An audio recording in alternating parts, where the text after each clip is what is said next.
Good morning, everyone. Amazon. Flash briefing. Jamie, here's your flash briefing. In NPR News. Live from NPR News in Washington, I'm Lakshmi Singh. Michigan authorities are withholding the names of Michigan State University students who were killed or injured in last night's mass shooting until their families are notified. The gunman killed 3 students at 2 locations on the East Lansing campus and wounded 5 other students. They are in critical condition. Police responded within minutes of the first call around 8:30 p.m. local time. Police located the gunman hours later, thanks to a caller's tip.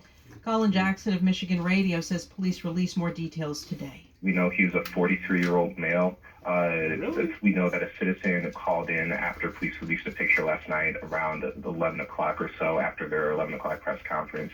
Interim Deputy Police Chief Chris Rosman, he said that was instrumental in locating the suspect. Colin Jackson speaking with NPR. The gunman died of a self-inflicted gunshot wound. In Turkey, airlines are evacuating tens of thousands of people from the earthquake disaster zone and also ordering university students to leave their dormitories to house the evacuees. NPR's Daniel Estrin has this from Istanbul. With so many buildings demolished or damaged in last week's quake, airlines are evacuating residents for free to Istanbul, Ankara, and Izmir. An airline check-in staffer, Lale, only gave her first name because she wasn't authorized to speak publicly about the airline's work. She says it's been a sleepless few days processing all the travelers. It was almost 150,000 people we took. Turkey has ordered universities to move to distance learning, and students must leave their dorms ASAP to make room for the evacuees.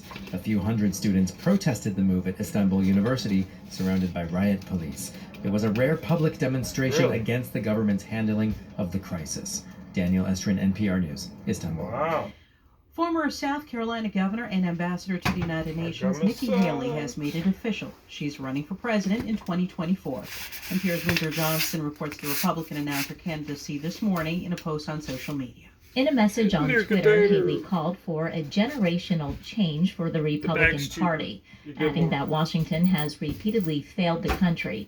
For now, she's the only Republican rival to former President Donald Trump for the 2024 nomination. Haley, who served as UN ambassador under Trump, also touted her record as a twice-elected governor of South Carolina and her leadership in the state. She's expected to deliver remarks tomorrow in Charleston at a campaign launch event. Not how many times you NPR's Windsor Johnston reporting. The National Security Council expects to have new guidance by the end of the week on how the U.S. government should treat unidentified aerial objects going forward. Spokesman John Kirby says President Biden's National Security Advisor is conducting the interagency review and is likely to have a set of parameters for making decisions. This is NPR News. We'll see when we believe it. Russia wants to topple the pro-European government of Moldova in a coup, according to Moldova's president. NPR's Frank Langfitt reports from neighboring Ukraine. The center said Russia's plans included sabotage and people disguised as civilians, staging attacks on government buildings and taking hostages. She also said citizens from Russia, Montenegro, Belarus, and Serbia would enter Moldova to try to spark protests. The goal, she said, topple the democratically elected government to stop Moldova from joining the European Union. On Tuesday, Russia's foreign ministry called the claims, quote, completely unfounded and unsubstantiated. In fact, Russia has cut natural gas supplies to Moldova and relied on a Russian billionaire to pay street protesters in an effort to destabilize the country's government. Moldova declared independence from the Soviet Union in 1991. Russia still has troops stationed in Transnistria, Moldova's separatist region. Frank Langfitt, NPR News, Dnipro, Ukraine. In the U.S., inflation continues to ease. What's really going on an annual basis. Consumer prices in January rose 6.4% from a year ago, according to a report from the Labor Department today. That is slightly slower than the 6.5% increase seen in December. It is also the 7th month in a row when annual inflation has eased and marked the lowest annual inflation reading since October of 2021. U.S. stocks trading lower this hour. The Dow Jones Industrial Average is down 327 points, nearly 1% at 33,918. The S&P is down 0.75%, and the Nasdaq has fallen more than 0.5%. This is NPR. Meantime, Join us lots of on Rough people are starving Translation because and they aren't follow getting the the investing donations. donation of a Why aren't you Washington releasing the to donations, Ukraine. people? And into the That's hands not- of women facing that's not, complicated choices in war. Russia doing that. Russia's sending the shipments. They're not going to go to. They ain't stopping Listen it to at all. NPR's podcast, Rough Translation.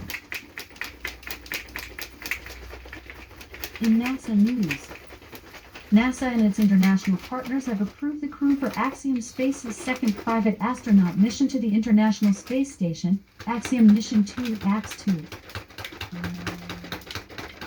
NASA has awarded Blue Origin, LLC of Kent, Washington, a task order to provide launch service for the agency's Escape and Plasma Acceleration and Dynamics Explorers, ESCAPADE, mission as part of the agency's venture class acquisition of dedicated and rideshare, VADR, launch services contract.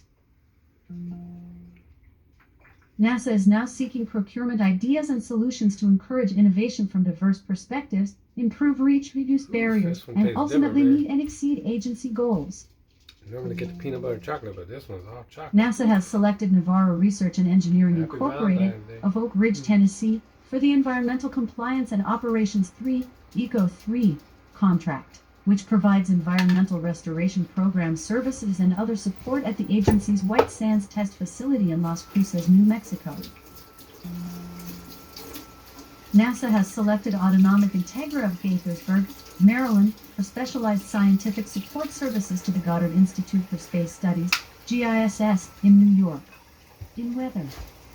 Currently, in Seattle it's 38 degrees Fahrenheit with partly sunny skies. Today, you can expect snowy, rainy weather, with a high of 44 degrees and a low of 29 degrees. From NASA, Snowy, rainy weather. NASA and All its right, international Amazon. partners have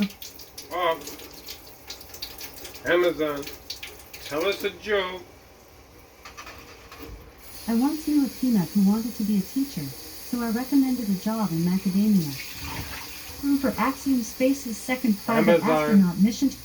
Off.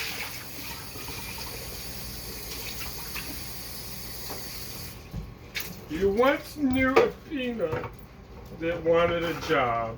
Oh, okay, so you recommended macadamia. Oh, well, it's not a macadamia nut, so it won't work. That was a bad recommendation. Okay, well, have a wonderful day, people. About to go get mine started. Well, I already started. Already been to the dump today. Not that kind of dump. Jeez. All right. Have a good day.